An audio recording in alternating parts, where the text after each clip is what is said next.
আবু শাহ আমার মা কাঁদতে লাগলো।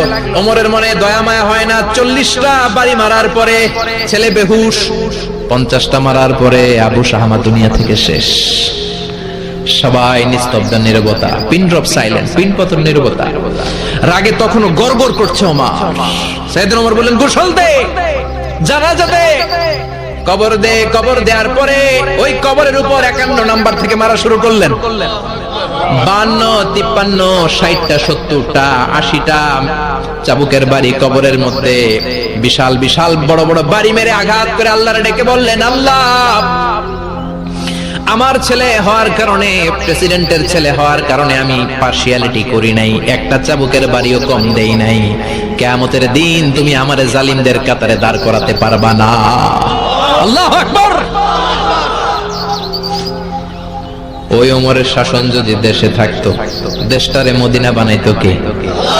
এখন রিকশাওয়ালার পোলার জন্য এক নিয়ম, প্রধানমন্ত্রীর পোলার জন্য আরেক নিয়ম,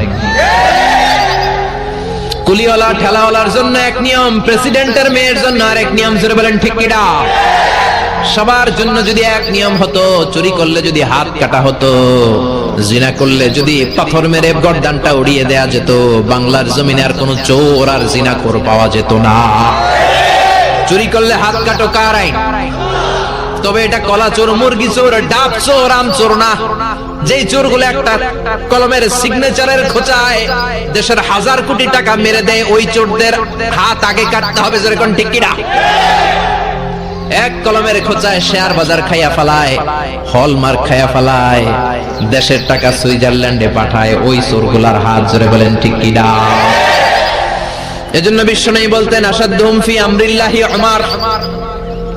আল্লাহর দ্বীন বাস্তবায়নে সবচেয়ে কঠোর সাহাবী ছিলেন ওমর। আবু বকর ছিলেন নরম, ওমরের মেজাজ